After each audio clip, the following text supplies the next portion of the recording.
Taste the Daily.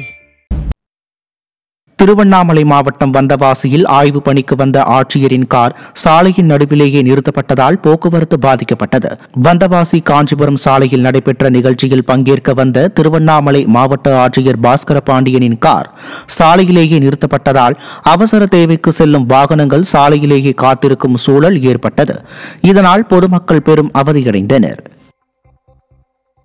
Ramanathapuram மாவட்டத்தில் மழை காரணமாக பல்வேறு பகுதிகளில் வீடுகளுக்குள் மழைநீர் புகுந்ததால் பொதுமக்கள் கடும் அவதியடைந்துள்ளனர். ராமநாதபுரத்தில் பெய்த மழையால் மீனவர் காலனி, பெரியார் நகர் உள்ளிட்ட பகுதிகளில் உள்ள குடியிருப்புகளை மழைநீர் சூழ்ந்து வீடுகளுக்குள் மழைநீர் புகுந்துள்ளது. மழைநீரில் விஷப்பூச்சிகளும் வருவதால் பொதுமக்கள் கடும் அச்சமடைந்துள்ளனர். மேலும் வீட்டில் இருந்த பொருட்கள் அனைத்தும் மழைநீரில் நனைந்து சேதமடைந்துள்ளதாக வேதனை தெரிவிக்கும் மக்கள், திறனற்ற திமுக அரசு மழைநீர் வடிகால்களை முறையாக அமைக்காமல் மக்களை வஞ்சித்து வருவதாக குற்றம் சாட்டியுள்ளனர். கடலூர் மாவட்டம் காட்டுமன்னார் கோவில் அருகே சாலை வசதி அமைத்து தருமாறு பொதுமக்கள் வட்டார வளர்ச்சி அலுவலகத்தை முற்றுகையிட்டனர். மேலக்கடம்பூர் கிராமத்தில் உள்ள சாலை மிகவும் சேதமடைந்து சேரும் சகதியுமாக காட்சியளிக்கிறது. இதனால் இந்த சாலையை கடந்து செல்ல மிகவும் அவதியடைந்து வருகின்றனர். இதுகுறித்து பலமுறை புகார் அளித்தும் நடவடிக்கை எடுக்காததால் ஆத்திரமடைந்த கிராம மக்கள் வட்டார வளர்ச்சி அலுவலகத்தை முற்றுகையிட்டதால் பரபரப்பு ஏற்பட்டது. திண்டுக்கல் மாவட்டம் கொடைரோடு அருகே அன்னசமுத்திர கண்மாய்க்கு வரும் பாசன வாய்க்காலை அகற்ற எதிர்ப்பு தெரிவித்து விஷ பாட்டிலுடன் விவசாயிகள் போராட்டத்தில் ஈடுபட்டனர்.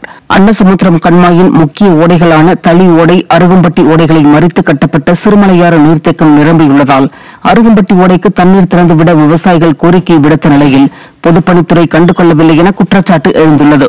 இந்நிலையில் அருகம்பட்டி ஓடையை மறிக்க வந்த அதிகாரிகளை முற்றுகையிட்டு விவசாயிகள் போராட்டத்தில் ஈடுபட்டனர். விவசாயிகள் விரோத ஸ்டாலின் ஆட்சியில் தாங்கள் வஞ்சிக்கப்படுவதாக விவசாயிகள் வேதனை தெரிவித்தனர். தஞ்சை மாவட்டத்தின் பல்வேறு பகுதிகளில் பெய்த தொடர் மழை காரணமாக விளைநிலங்களுக்குள் மழைநீர் புகுந்ததால் விவசாயிகள் வேதனையடைந்தனர். ஒரத்தநாடு தாலுகாவிற்குட்பட்ட பகுதிகளில் அறுவடைக்கு தயாராக இருந்த சுமார் 500 ஏக்கர் நெற்பயிர்கள் மழைநீரில் மூழ்கியது. ஏக்கருக்கு 40,000 ரூபாய் செலவு செய்த நட்ட பயிர்கள் அறுவடை நேரத்தில் மழைநீரில் மூழ்கியதால் மிகப்பெரிய வருவாய் இழப்பை சந்தித்துள்ளதாக விவசாயிகள் வேதனை தெரிவித்தனர். திறனற்ற ஸ்டாலின் அரசு வாய்க்கால்களை முறையாக தூர்வாராததால் மழைநீர் விளைநிலங்களுக்குள் புகுந்ததாக குற்றம் சாட்டிய விவசாயிகள் தங்களுக்கு உரிய இழப்பீடு வழங்க வேண்டும் என வலியுறுத்தியுள்ளனர். 10 நாள்ல அறுக்க வேண்டிய நெல் 15 நாளா மழை பெய்ஞ்சனால தட்டையில நிக்கும் போதே முளைக்குது.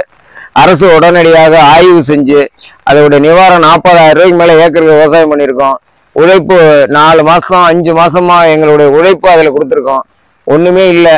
அதனால அரசு உடனடியாக மாவட்ட ஆட்சியார், முதலமைச்சர் கவனத்துக்கு கொண்டு போய் எங்களை உடனடியாக நிவாரணம் வழங்க வேண்டும்.